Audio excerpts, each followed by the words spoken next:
and welcome back to the Business Addicts Podcast. Today we're going to launch a new season and want to talk a little bit about what we're going to cover this season. There's been a lot of changes for us, and we'll do an update around that as well. But why don't we go right to Jaime, and you can tell everyone what the new subject will be. Well, I'm excited about this season, and it's going to be focused in the area of family business, which I grew up in family business. I mean, it literally started from birth. My parents were already in business and didn't have really a choice in the matter. And so for me, having this discussion will be healing, a mix of um, looking back and thinking about some of my past experiences there, as well as looking forward and talking more about the work that we're doing in family businesses today, as well as you and I being in business together and what that looks like and being real about all of that behind the scenes. Yeah, for sure. And that's a good description of family business. Real. It's definitely real. One thing that's interesting about family business is that all the things we've talked about on this podcast apply. There is trauma, there is addiction, there's a lot of work addictions. There's a lot of emotion. There's a lot of processing. And one thing about family business that maybe is different, and the more I think about it, I don't know where the line is anymore either. Like corporate business, how is that different? I'm sure there's a lot of corporations that are run by families. But uh, one thing that's interesting about family business is how much emotion is brought into discussions and how much emotion is used to create leverage, to compete, to try to sway people, but manipulate, all those things. So we'll get into a lot of that in this season. I think what another thing we owe you is just kind of an update with Jamie and I and how we got here to this subject. And well, we how would you start? How would we talk about how that happened, Jamie? I think it was a bunch of things, but how did we get here? Yeah. Well, really, over the last 2 years, as we've been looking to create our own business for ourselves and the two of us working together, and as we were healing in that process, it sort of morphed into how can we work together? And really, we're already life and business partners. This idea that we're only business partners if we own a business is kind of ridiculous because once we get married, we're making financial decisions together. Technically, we're already in business together, even, and we're earning revenue together just through different, methods. And in the past, it was generated occasionally through rental income or business sources, but primarily through jobs. We were still we've already been business partners. We just didn't acknowledge it or talk about it. And so Yeah, I think now we're in a space of awareness and choosing it in a way that we weren't before. It was sort of this training or thought that, you get married, have a job, have a couple of kids, and do life together. But I think now we're entering this season of like, we want to be life and business partners together and we want to be connected in that space. And as we heal through our past trauma and addictions, I think we see this future that's what can we create? And one of the things that we've found too is that there's a portion of our life that's involved in healing from the past, and transcending our parents is a big part of it. And then who are we, learning who we are and more about ourselves, and then also becoming and stepping into the belief that we are creators or co-creators with God. And now, as we look to create the life in a new way, through this business model, we've started working in family businesses and realizing that both of us really enjoy high conflict or crisis moment type situations. Me from a strategy standpoint, and Kevin more from like a this is really emotional, and we're aware that there's emotions here. Sometimes in business, it's like, well, take the emotion out of it. This is just business. But the can't take reality is, emotion out of family business. you There's can't. no way to do that. Yeah. But I think before we get into that too much more, I'd like to back up and start with a question. Did you want to get into business with me like, you know, having a business, a coaching business with me at the beginning. I think we need to add a little vulnerability here to be true to what we do here at on this podcast. The answer is no. I was hoping to create a business with your sister or with somebody else that I could hire and not so much you. I mean, counting on someone that is more emotional based or coming from, formerly an addict, it just felt like I couldn't count on you, to show up when I needed you to show up. Or, my strategy side is just like, where are you sometimes? and Yeah, well, and I think also it was really tough for us to have a conversation about money, mm, even I don't know, up until maybe 6 months, maybe even more recent than that. Like a well, serious conversation about money that actually ended in us still liking each other. and really, So working together in that space, because we've worked obviously together for 20 years in this life and business partnership. You deferred to me a lot of correct. Yep. times. And so I'm asking you to show up at the level a business partner would show up and potentially know your numbers, and understanding it's not going to be your primary space, but real real conversations again. Can you have those? And so, to answer your first question, the answer is no, that I wasn't looking to be in business with you. And again, sort of in denial that I was already in business with you, right?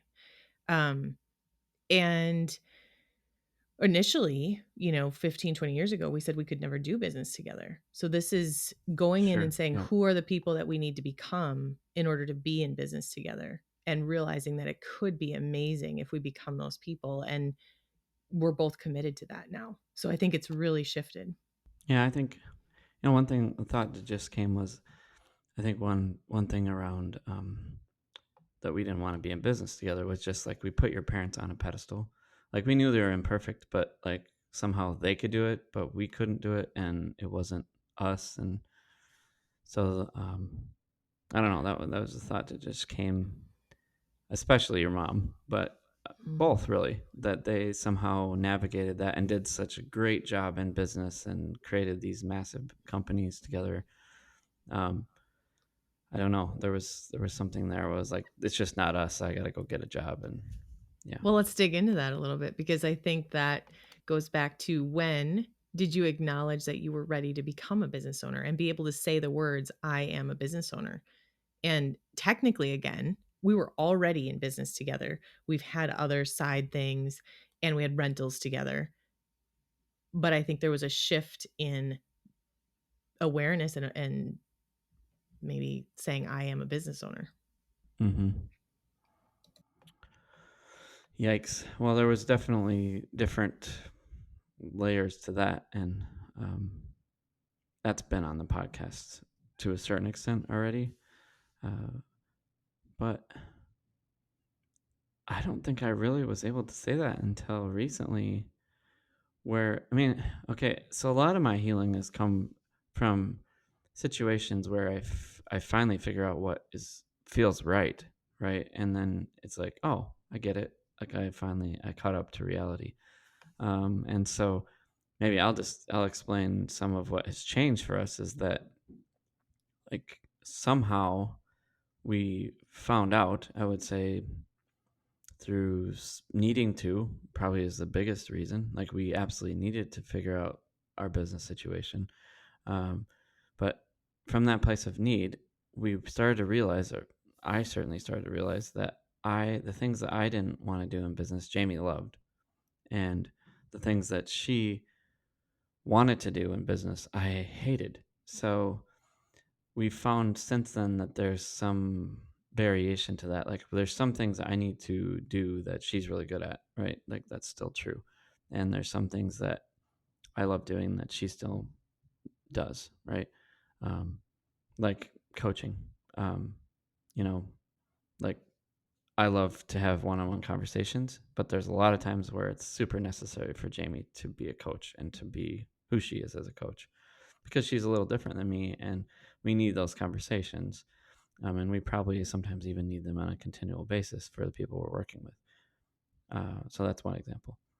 Um, but what is so obvious to us now is that as couples, a lot of times we're opposites, and there's we don't want to do the same things. We don't like to do the same things. And so it's kind of funny that we would ever think that we wouldn't want to be in business together because we're a natural pair. Like, it actually works really well. Is there a better way you can say this? I feel I like don't I'm know if it's struggling through the better. words.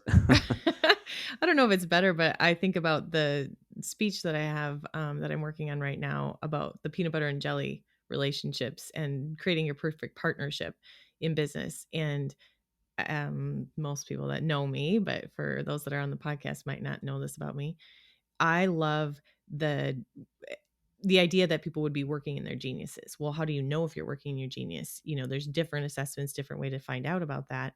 But one of the ways we work on it now is the working genius with Patrick Lencioni. You know that you're the first part of work with some wonder, and then both of us kind of have to play in the idea space because it's kind of a competency for both of us. And then in order to go to move to activation, like we engage my discernment on the ideas, and then who's going to rally the team? It's going to be me. And then I'm going to go back to you to get things started and for help when we need help. And then tenacity, we're both going to have to muscle through it because it's a frustration for both of Correct. us. And as Yep. fast as we can hire for those positions, that's a thing for us.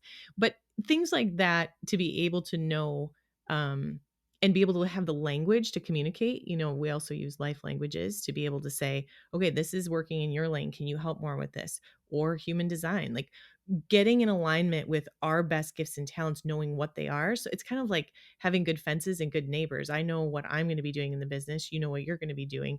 And why create those rules and responsibilities unless we're working from a place of understanding what our geniuses are? And we know without doing a lot of assessment stuff that you're in the emotional space and I'm in the strategy space. So again, when it gets heavy and it's like, I'm going to give you a call. Um, and then thinking too about, in addition, what else do we need in addition when we're creating those perfect partnerships? Is a clear vision on where we're going. Because one of the things that I see with couples and even in marriage is when people have a different goal that they're working towards, we have, couples that kind of end up drifting in different directions versus now you and I have something that we're working on together. And it's something that when we're in the car together, we get to talk about and create together. And we're not just talking about the kids or what the kids are doing or what you're doing at work and what the conversations you're having at work, but now we're creating together. What is it that we want to create? And then when that vision is clear, we're working on it together. I think it's super fun to be able to do that with you. Mm. Yeah, that's very true. We countless hours in the vehicle together, and it's not just creating. Like, I'm glad that it's also processing. I know you like creation more than I do, but yeah, that's been a big part of our healing even before the business. Like, for some reason, we do a lot of work. We process a lot, whatever it is. We do well taking trips together. um, I like driving. Jamie likes to challenge me, uh, to grow and drive at the same time. All right. So that helps.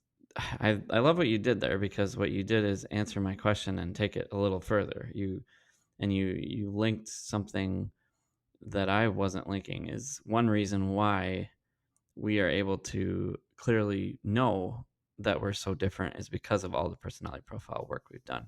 So I have a good understanding of how you fit and what your skill set is, and how the things that you're good at, and what I really want to lean on you for, and you have a good idea of what I do, and what I'm good at, and what you want to lean on me for. And that's healthy. Yeah, and also along with those assessments, a lot of them teach us what are the stress signals? How do I know when you're not really operating as your best self but more operating at a stress, and how do you know when I'm hitting my stress mode, and how do we have space for each other in that instead of, criticizing or calling it out as though it's something that we're doing wrong. It's really just a sign that we're under some stress, and we might not know why that's there. So it's a space for us to be able to get curious in. So I really appreciate that about the assessments as well. Yeah, that's huge. Um, that's a big responsibility for us to help our clients with, because yes, when the stress gets high, especially financial stress gets high, yeah, not always great decisions are made, and we're not always communicating our deepest needs, or even have the knowledge of how to communicate what we really need and what's going on in our heads. We're just more logical. Just I need this, um, whatever the situation is. It's like just cut right through it. Don't deal with any of the emotion. I just need this to be done, and then everything's gonna be better. And that's not true, right? Like we need to deal with all the emotion. We need to deal with the stress. Why is it there? What can we do about it? We need to talk about the actual problem instead of just, oh, skip to the end. I'm gonna make this decision I clearly need to make.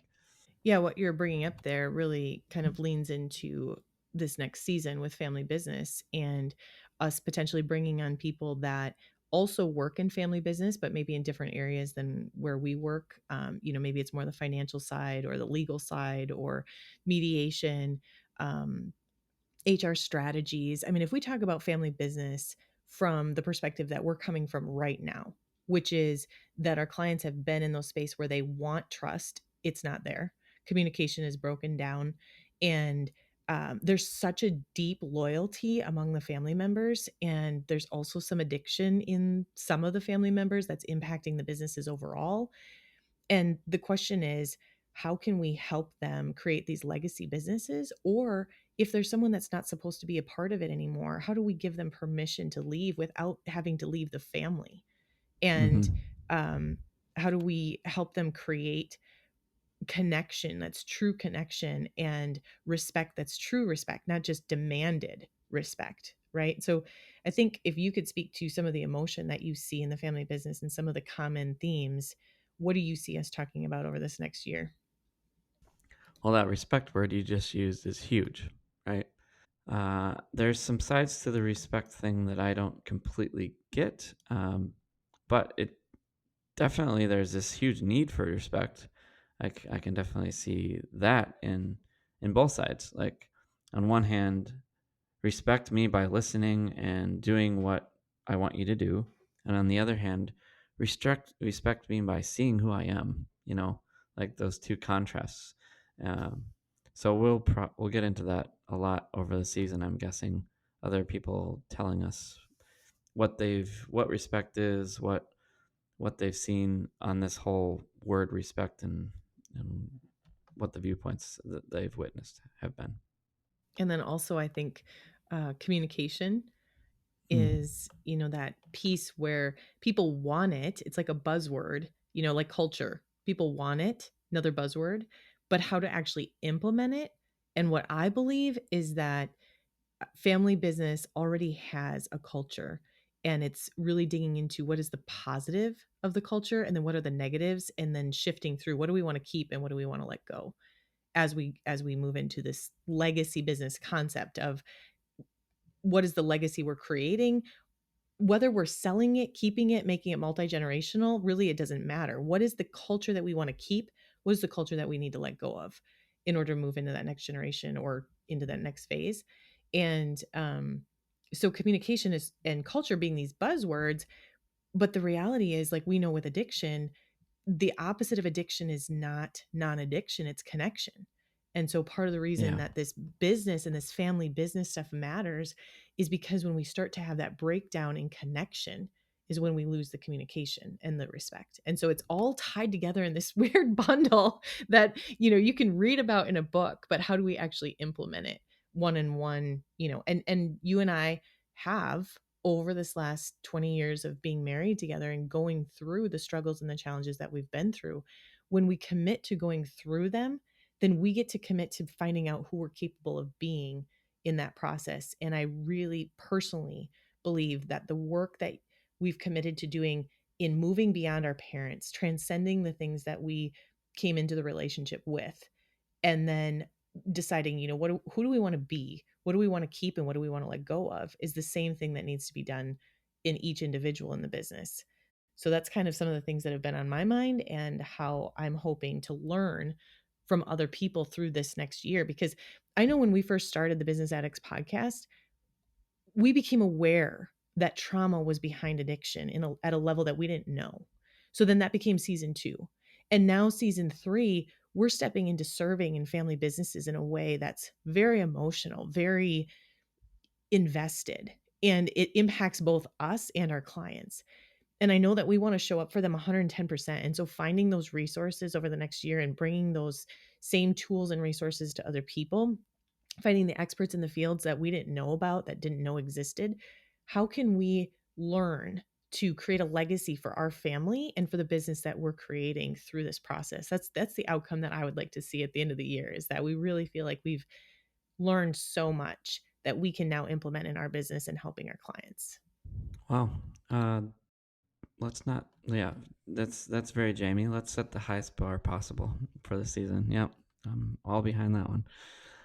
So one thing as you were talking, what about communication? What came to me is like so much about the way we communicate with ourselves, and so little communication is happening inside of was happening. Let's just say for me, that was happening inside of me about what I need, and then the way I'm negotiating, quote unquote, with the people around me. Is there anything you would like to share with us around that whole negotiation standpoint, or competing strategy, all that stuff that you know about this?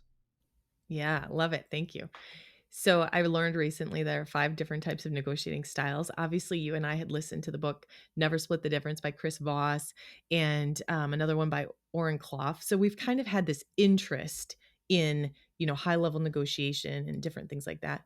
But recently I learned that there's 5 different negotiating strategies, and there's collaborating, compromising, mm, avoiding, accommodating, and then competing. And I think it's rare to find business owners, especially family business owners, first generation ones, that are in the collaborating phase. They're either, Yes. in the competing, avoiding, compromising, accommodating. And again, another piece of knowledge. How does that information matter? How does that change things? Well, for you and I, now that we know what our styles are in negotiating and the pros and cons around those styles, we can have common language, common ability to communicate based on that common language. So, yes, I'm excited to dig into all of that even more with others on this podcast, and just share, how does this matter? How can we create common language around the ability to negotiate in a healthy way, um, as a form of communication? We're doing it anyway. People are competing, setting, what is it called when you set like an ultimatum? Here's the Oh yeah. ultimatum. It's Yep. it's a form of uh, A line in the communication. sand. I'm gonna set the line in the sand Yeah. because then I have significance. Yeah, and then the next person uses avoiding as their way of Oh, navigating guilty. against Guilty. right, as the way of navigating against ultimatums. Like, okay, there are options. Is there a better option? Let's get curious. Yeah. Yeah, we'll be getting very curious in a lot of things, I think, along this whole season. I just want to welcome you back. I know you've been here in the last season, but this is gonna Jamie and I are gonna be doing this together a lot more. You're gonna see us together in more of these seasons. I'm not gonna guarantee we'll always be together, but Jamie's gonna be much more of a part of this season than she was in the trauma season. So welcome back. Looking forward to it, and let's get started. Thank you. Excited to be here. Thank you for tuning in. And to stay in touch, email us at info@businessaddictspodcast.com.